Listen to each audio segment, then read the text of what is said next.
Hermanos, muy buenas noches. Sean bendecidos cada uno de ustedes. Bienvenido a este grupo familiar. En esta noche vamos a tener la oportunidad de compartir con ustedes un tema muy especial, un tema del diario vivir, un tema que muchos de nosotros nos ha causado muchas veces dudas, ¿verdad? El tema de esta noche es la culpabilidad humana. El texto base es Romanos capítulo 3, versículos 9 al 11. Puede acompañarme ahí usted junto con toda su familia. Si no tienen su Biblia a la mano, vaya, búsquela y leamos todos juntos esta noche. Romanos capítulo 3, versículos 9 al 11. Dice la palabra de Dios así: ¿Qué pues? ¿Somos nosotros mejores que ellos? En ninguna manera, pues ya hemos acusado a judíos y a gentiles, que todos están bajo pecado. Como está escrito, no hay justo ni aun uno. No hay quien entienda y no hay quien busque a Dios. En esta noche, mis hermanos, le decía, el tema va a ser la culpabilidad humana. Empezamos definiendo qué es culpa. Dice que culpa es una emoción de una acción que se comete sin el debido cuidado de evitar un daño. Este es uno. Tenemos otra definición que dice que es un sentimiento de autocondenación. Y podemos empezar esta noche hablando de dónde comienza la culpa del ser humano. Precisamente empieza, mis hermanos, en un libro que tiene como nombre Inicio. En el libro de Génesis capítulo número 3, versículo número 8, dice de la siguiente manera. Busquémoslo todos juntos, por favor. Génesis capítulo número 3, versículo número 8. Dice de la siguiente manera: y oyeron la voz de Jehová Dios que se paseaba en el huerto al aire del día, y el hombre y su mujer se escondieron en la presencia de Jehová Dios, entre los árboles del huerto.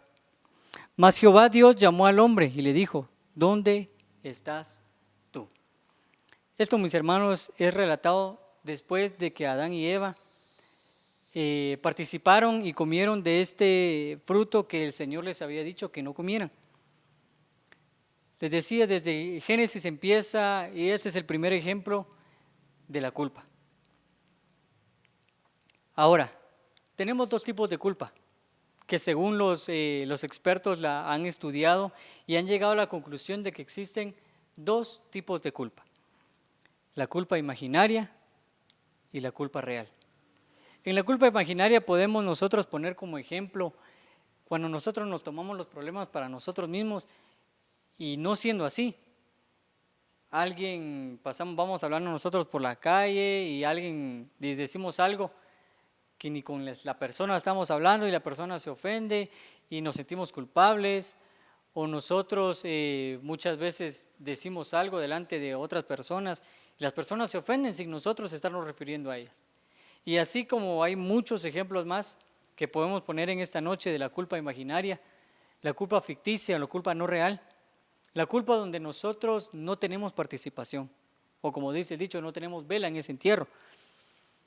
Esa es la culpa imaginaria. La culpa real es lo que como seres humanos yo creo que es una de las cosas que nos caracteriza. Teniendo muchos de nosotros acciones, palabras, gestos que ofendemos a los demás, teniendo nosotros el libre concepto y la intención al 100% de que nosotros estamos haciendo mal. Recordemos que uno de los conceptos de culpa es que es una emoción que nosotros tenemos al cometer algún acto sin tener el debido cuidado de que nosotros vamos a hacer daño a alguien más. Existen estos dos tipos de culpa. Ahora, una de las cosas que nosotros tenemos que ponernos a pensar, mis hermanos, es que la culpa crece cuando nosotros no nos perdonamos a nosotros mismos. Recordemos, mis hermanos, de que veremos más adelante la vida de Pablo. Aquí en el libro de Romanos, capítulo 3, versículo 9, es Pablo que le está hablando a la iglesia, a los hermanos. Dice, y nosotros acusamos a los demás, a los gentiles, a los judíos, sin nosotros ponernos a pensar de que todos no estamos libres de culpa, no estamos libres de pecado. Todos en cualquier momento le fallamos a Dios, incluso más aún a las personas que tenemos a nuestro alrededor. Algo muy importante que encontramos en el libro de Salmos, capítulo 32, versículos 3 al 5. Veremos cómo el rey David reconoce la culpa que tiene dentro de él y cómo el Señor le ayuda a librar esta culpa. Salmos capítulo número 32, versículos 3 al 5. Dice la palabra del Señor de la siguiente manera: mientras callé, se envejecieron mis huesos en mi gemir todo el día, porque de día y de noche se agravó sobre mí tu mano, y se volvió mi verdor en sequedades de verano. Mi culpa declaré y no encubrí mi iniquidad.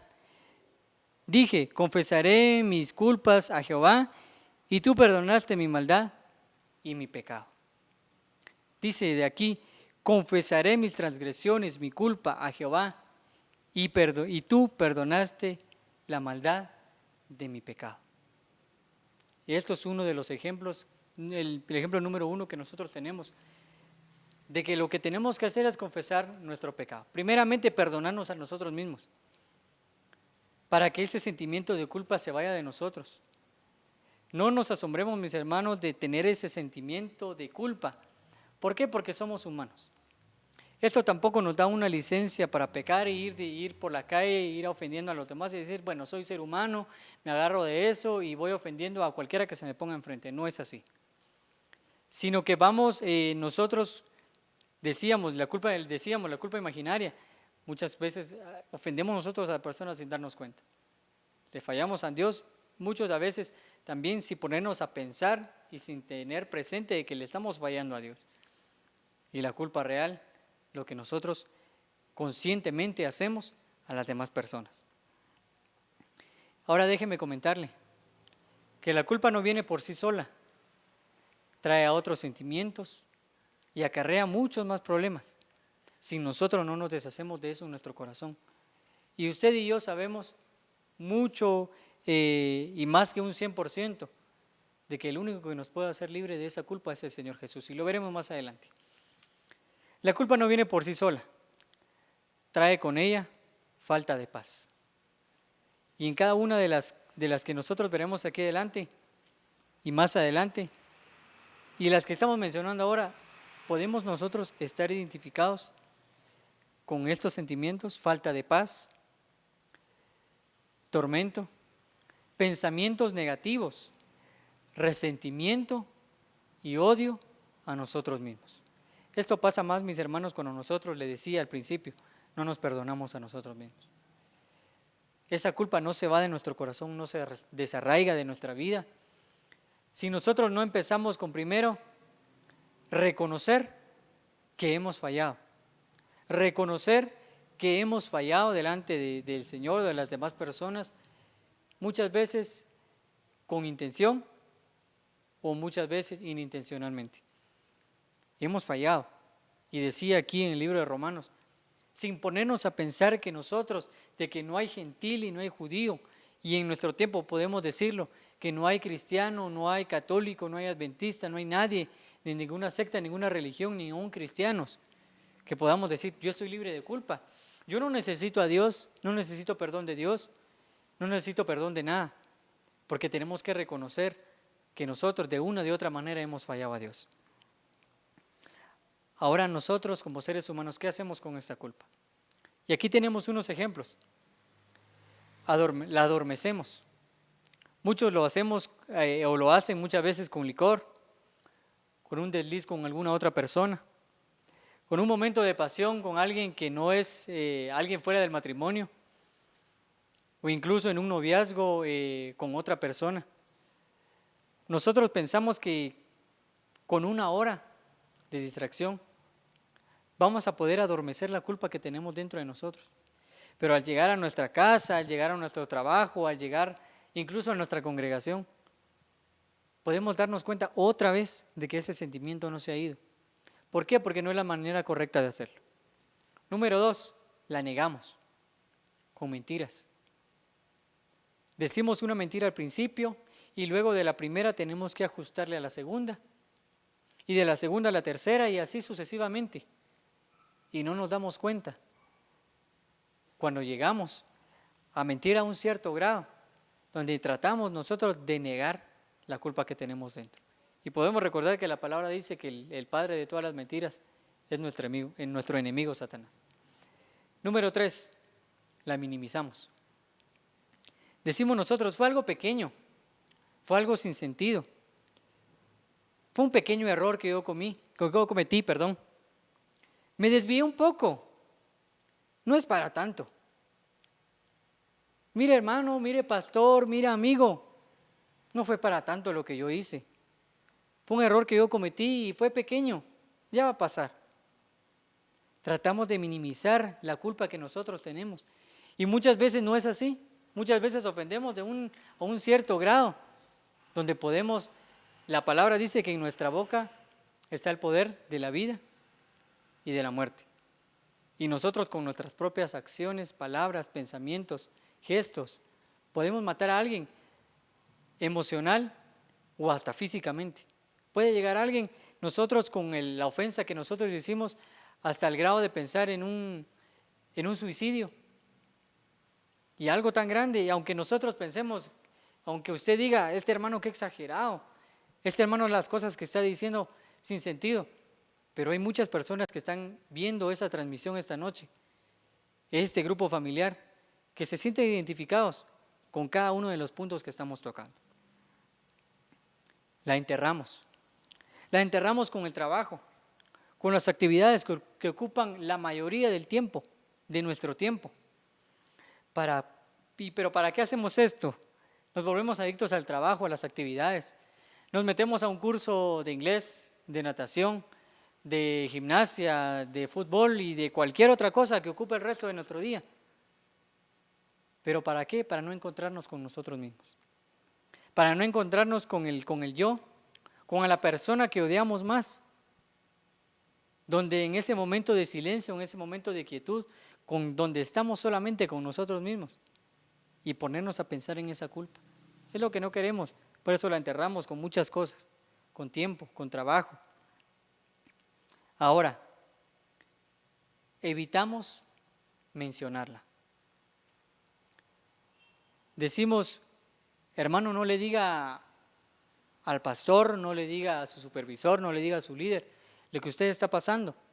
Mejor entre menos personas sepan lo que usted hizo, lo que usted está pasando, mejor. No lo mencione. Y nosotros pensamos que al no mencionarlas esto se va a ir. Este sentimiento de culpa se va a ir desvaneciendo poco a poco y es todo lo contrario. Va creciendo cada día en nuestros corazones, cada vez más, hasta llegar a un cierto grado donde le digo, muchas personas tienen tendencias suicidas. O muchas personas dicen, ¿qué hago? ¿Por qué no me sano físicamente? Tengo una enfermedad que no se me quita. He ido con doctores, he ido con especialistas y nada de eso resulta. He gastado mucho. Pero recordemos que nosotros como seres humanos tenemos somos tripartitos. Espíritu, alma y cuerpo. Si no es algo físico, al 100% tiene que ser algo espiritual. Y va encadenado, porque nosotros como seres humanos tenemos 3 partes, espíritu, alma y cuerpo. Y está conectado una a la otra. Si estamos mal físicamente, espiritualmente igual. Si estamos mal espiritualmente y físicamente lo reflejamos. Así que mis hermanos, sigamos con los ejemplos. La desviamos y nos desquitamos con nuestros hijos. Si nosotros somos empleadores, nos desquitamos con nuestros empleados. Los que tenemos una familia, nos desquitamos con el cónyuge, con nuestra madre, con nuestros hermanos. Y más aún, los que manejamos en nuestro diario vivir, en el tráfico. Sentimos un sentimiento de culpa y tratamos de desviarla, insultando a cualquiera que se nos pase enfrente. Decimos, yo soy el dueño de la calle, y todos tienen que manejar a como yo, a mi ritmo y a como yo voy. Son unos de los ejemplos que pusimos y que tenemos aquí también. Ahora, tenemos unos ejemplos. ¿De qué nos culpamos? ¿De qué nos culpamos? Decimos, no busqué a Dios antes. Muchas personas que ahora cuando están grandes dicen, ¿por qué no busqué yo a Dios antes? ¿Por qué no le di mi juventud? ¿Por qué cuando me vinieron a hablar no aproveché el tiempo? Y sí es válido que lo diga. ¿Por qué? Porque ahora lo que usted quiere hacer ya no lo puede hacer. Cuando usted tenía las fuerzas de joven no lo puede hacer. Pero es una de las cosas por las que nos culpamos. Mi pasado. Yo fui esto, yo fui lo otro. Yo fui un alcohólico, yo fui un drogadicto. Yo fui un lujurioso, un ambicioso. Nos culpamos por nuestro pasado y ese sentimiento de culpa no se desarraiga de nosotros. Por no elegir a la persona correcta. Muchos ahora se lamentan porque en un momento de desenfreno, porque en un momento o con un pensamiento alocado decidieron estar con una persona que no los hacía felices. Claro, no nos juntamos, no nos casamos con alguien para ser felices. Decía alguien, primero sea feliz y luego cásese. No espere que alguien más lo venga a usted a ser feliz. Pero ahora nos echamos la culpa a nosotros por no elegir a la persona correcta. Por no honrar a mis padres, no honré a mis padres. Por eso estoy así. Tengo un sentimiento de culpa. Bueno, si ahora yo los puedo llamar y puedo reconciliarme con ellos y puedo hacer las paces con ellos, pues qué bueno. Pero ¿qué hay de aquellos que mamá y papá ya están bajo tierra y nunca pudieron enmendar las cosas con ellos? Nunca pudieron honrarlo a cabalidad, como la palabra de Dios decía. Y sienten ese sentimiento de culpa y dicen, nunca pude honrar a mis padres como tenía que hacer. Nunca pude hacerlo de la mejor manera. Tuve oportunidades, tuve momentos, tuve tiempos de abundancia y no los pude ayudar, no los pude honrar de ninguna manera, ni física, ni económica, ni espiritual, ni materialmente. Nunca los pude honrar. Por un aborto. Muchas mujeres o hasta incluso hombres que obligan a las mujeres a abortar sienten ese sentimiento de culpa. Mujeres que dicen, ¿por qué lo hice? ¿Por qué no lo pude pensar mejor? ¿Por qué me desenfrené? ¿Por qué pensé muy rápido, muy acelerado y lo hice? En este momento tuviera mi hijo en mis brazos, pero no lo puedo hacer. ¿Por qué? Por culpa de aquel aborto. Y con cada uno de estos ejemplos, mis hermanos y hermanas, yo no quiero venir a atormentar su corazón. Esta solamente es como cuando nosotros vamos con el doctor, nos dan el diagnóstico. ¿Qué es lo que está pasando con nosotros? ¿Qué es lo que nosotros tenemos dentro nuestro? Esta noche es lo mismo. Ahora estamos frente, usted y yo, al médico de médicos, que es nuestro Señor Jesús. Nos está dando el diagnóstico. Y nos dará la receta, nos dará los resultados al final de este estudio. Decimos y seguimos, porque fui infiel, tengo un sentimiento de culpa.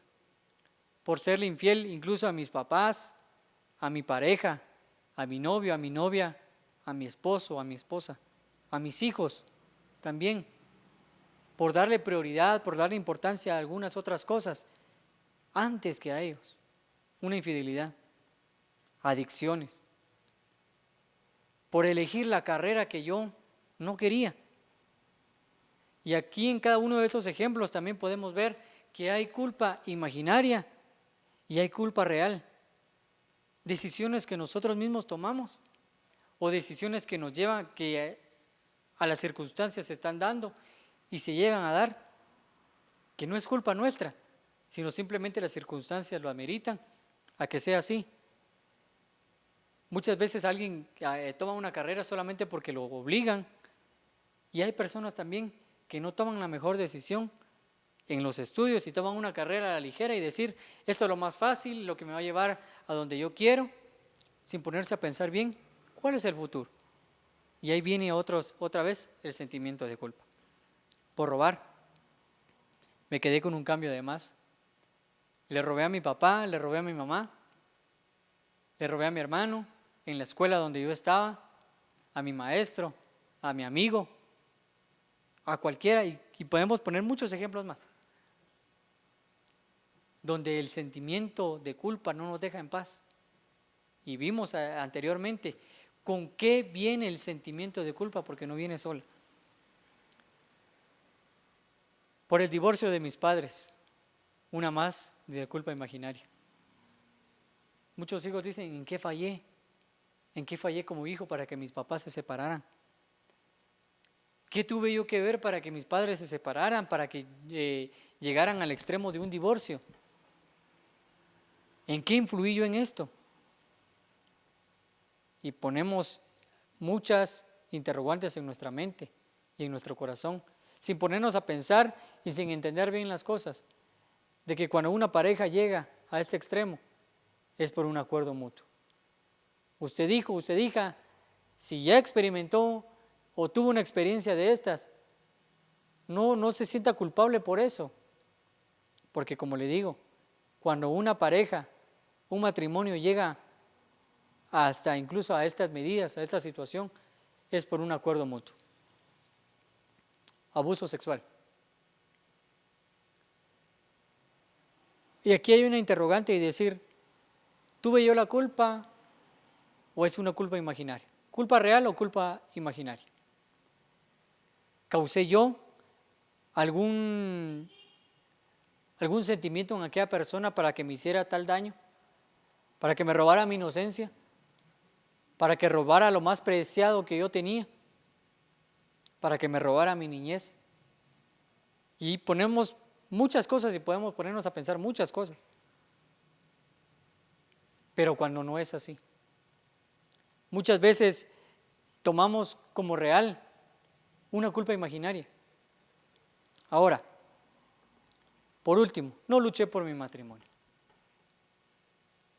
Esta muchas veces es una culpa como la anterior, imaginaria, o una culpa real. Si un matrimonio falla, mis amados hermanos, es cuestión de dos. Tanto como la unión fue cuestión de dos. Asimismo, si decimos nosotros, yo no luché por mi matrimonio y me siento culpable por eso. Si lo puede remediar, pues vaya y hágalo, pero no lo haga por sentimiento de culpa. Porque si nosotros hacemos algo solamente porque sentimos culpa en nuestro corazón, no vale, no cuenta, no suma a nuestra vida. Si simplemente no lo queremos hacer o simplemente sentimos eso por culpa, no lo hagamos. Esperemos que ese sentimiento disminuya en nosotros, vayamos, pidamos perdón, reconciliemos y tratemos de hacer las cosas de una mejor manera. Recordemos que la palabra del Señor dice, airaos pero no pequéis. Y muchas veces decisiones así son las que repercuten en el matrimonio. Y la palabra de Dios le dijo a aquella mujer, eres libre, eres salva, vete y no peques más. Así nos habla a nosotros también. Reconciliamos con esta persona, con papá o con mamá, pero ya no la hagamos más. Les decía, no es una licencia para que nosotros vayamos ofendiendo y maltratando a cualquiera que se nos ponga enfrente y decir, la gracia de Dios me restaura, porque tampoco esto es un juguete. Ahora, entonces, ya dimos el diagnóstico, la patología, y aquí va la receta que el doctor nos da para ser libres del sentimiento de culpa. Entonces, ¿qué tenemos que hacer con la culpa? Pablo, alguien con gran culpa. Vayamos por favor al libro de Hechos, capítulo 8, versículos 1 al 3. Pablo, una persona que tenía un gran sentimiento de culpa, podemos decirlo, el mayor exponente de un sentimiento de culpa, uno de los ejemplos más que tenemos en la palabra del Señor. Hechos capítulo número 8, versículos del 1 al 3. Dice la palabra del Señor. Y Saulo, como se llamaba anteriormente, consentía en su muerte.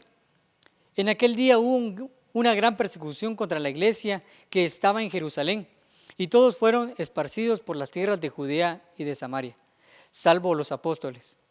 Y los hombres piadosos llevaron a enterrar a Esteban, e hicieron un gran llanto sobre él. Y Saulo asolaba la iglesia, y entrando en cada casa arrasaba a hombres y a mujeres, y los entregaba a la cárcel. ¿Habremos hecho nosotros algo así? Yo creo que no hemos llegado a ese extremo. Pero Pablo, podemos decir nosotros, un gran exponente o un gran ejemplo de alguien que tiene un sentimiento de culpa. Ahora, ¿y qué hizo Pablo con esa culpa? Filipenses capítulo 3, versículos 13 y 14. Dice la palabra del Señor de la siguiente manera. Pablo decía: hermanos, yo mismo no pretendo haberlo ya alcanzado, pero una cosa hago, olvidando ciertamente lo que queda atrás y extendiéndome a lo que está delante, prosigo hacia la meta, al premio del supremo llamamiento de Dios en Cristo Jesús. Olvidando ciertamente lo que queda atrás y extendiéndome a lo que está adelante. Entonces, ¿qué hizo Pablo con esa culpa? Se la entregó a Dios, se la entregó a Jesús. Dice: ciertamente olvidando todo lo que te queda atrás. Recordemos que la palabra del Señor dice: vengan a mí todos los que están cansados y cargados, que yo los haré descansar. Si usted siente que ese sentimiento de culpa que usted tiene es una carga para usted, déjelo a los pies del Señor.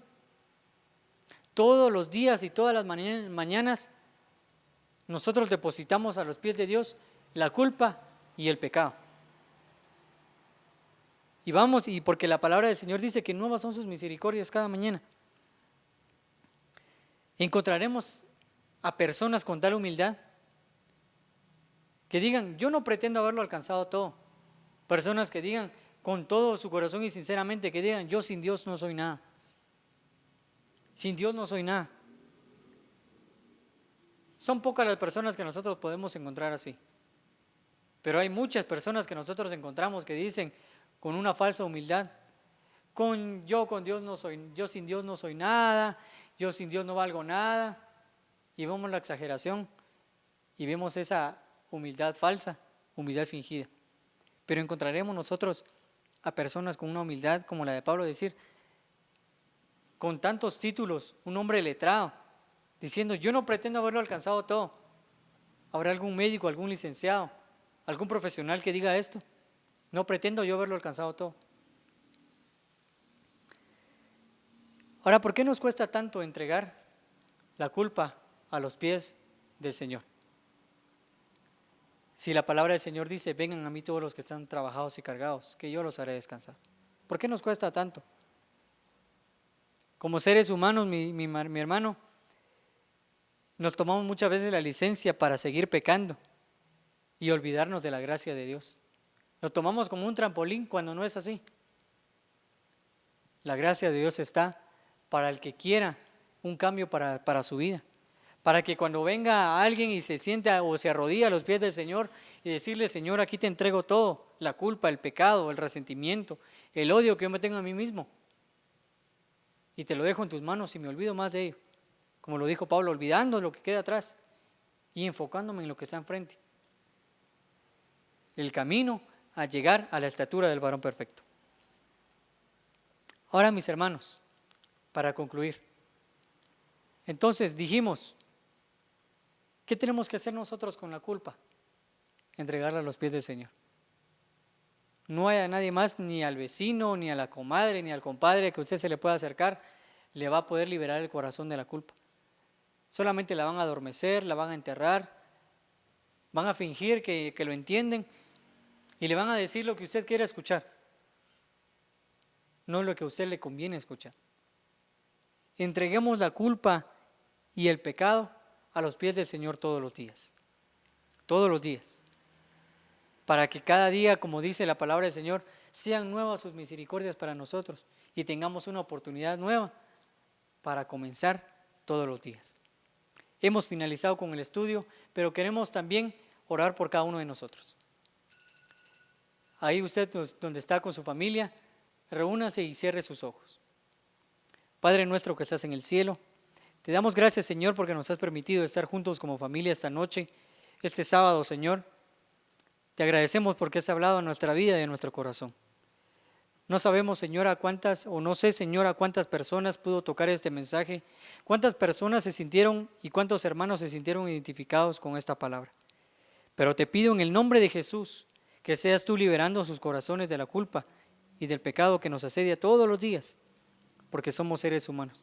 Pero nos aferramos de ti, Señor amado, tómanos de la mano y ayúdanos a llegar a la estatura del varón perfecto que eres tú. En el nombre de Jesús, bendice a cada hermano, cada hermana que esté en sus hogares esta noche reunidos, meditando en tu palabra. En el nombre de Jesús, amén y amén. Asimismo, le recordamos el servicio del día de mañana a las 9 de la mañana, para que juntos podamos ser edificados con la palabra del Señor. También le recordamos nuestro servicio de día miércoles, la planificación del día jueves, el servicio del día viernes también, y nuevamente nuestro grupo familiar el día sábado. Se le ha hecho llegar un sobre para que usted, conforme a sus posibilidades, pueda enviar una ofrenda para la iglesia para seguir con el mantenimiento de la obra del Señor. Como en sus posibilidades esté, le invitamos a que sigamos aportando a la obra del Señor y así siendo edificados los unos a los otros.